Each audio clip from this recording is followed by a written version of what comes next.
Ketika kita punya sebuah tujuan, kemudian ada orang yang menghalangi tujuan kita, pasti kita akan marah, pasti kita akan melawan. Pada momen itu, mungkin kita perlu evaluasi, jangan-jangan itu bukan tujuan utamanya kita. Jangan-jangan itu adalah cara untuk mencapai goal yang lebih besar. Kita akan belajar dari surat Al-Fat. Liyudkhilal mu'minina wal mu'minati jannatin tajri min tahtihal anhar. Supaya Allah memasukkan laki-laki mukmin dan perempuan mukmin ke dalam surga yang mengalir di bawahnya sungai-sungai. Nah, kita harus tahu historical konteksnya. Apa historical konteksnya? Rasulullah itu bermimpi menunaikan ibadah umroh di kota Mekah. Dan pada saat itu baru terjadi perang dengan orang-orang Quraisy. Rasulullah tinggal di kota Madinah. Maka setelah disampaikan kepada sahabat, sahabat itu memberikan respon untuk segera bisa menunaikan ibadah umroh pada tahun itu. Kemudian perjalanan dimulai. Di tengah perjalanan, sebelum sampai kota Mekah dicegat oleh orang-orang Quraisy, menghentikan dan terjadi negosiasi. Intinya tidak boleh menunaikan ibadah umroh pada tahun itu.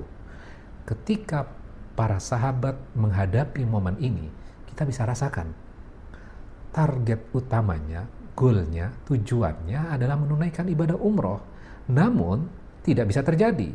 Pasti ada amarah, kesel, pengen melawan, dan yang lain-lain. Turunlah surat Al-Fat ini agar Allah memasukkan orang-orang beriman laki-laki dan perempuan ke dalam surga. Apa sebenarnya tujuan dari umroh itu sebenarnya? Kita pengen dimasukkan surga. Ibadah umrohnya belum bisa dilakukan, Allah memberikan hadiah surganya. Jadi kita bisa belajar, ternyata goal utamanya itu dimasukkan ke dalam surga. Ini adalah sebuah kemenangan. Syarat untuk dimasukkan ke surga itu apa? Kalau misalnya ada dendam, marah, kesel, kira-kira kita akan bisa dimasukkan ke dalam surga nggak? Akan sulit. Maka kita lihat ayat keempat.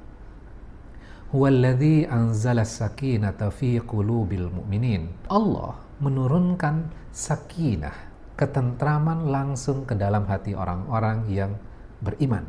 Nah, ini menarik. Ketika kita umroh sampai di kota Mekah, menatap Ka'bah, apa yang kita rasakan? Ketenangan, sakinah. Ketika kita sholat di belakang makom Ibrahim, apa yang kita rasakan? Sakinah. Ketika kita minum zam-zam, menatap Ka'bah, berdoa di situ, apa yang kita rasakan? Sakinah, ketentraman. Umrohnya belum terjadi, sakinahnya langsung diinjekkan ke dalam hati orang-orang yang beriman. Ini adalah sebuah kemenangan. Jadi Allah men-set up tentang definisi kemenangan. Kita berpikir kemenangannya bisa menunaikan ibadah umroh tahun itu. Enggak. Engkau akan diberikan hasilnya, jannahnya, dan sakinahnya ke dalam hati kamu. Sedangkan kemenangan-kemenangan yang lain itu lebih mudah. Nanti Allah akan men-set up itu buat kalian semuanya. Quran ini merubah paradigma kita untuk men-set up kembali apa goal besar dari sebuah ibadah itu. Jika konten ini bermanfaat, konten Al-Quran ini membuka wawasan dan cakrawala kita, maka silahkan di-share kepada yang lain.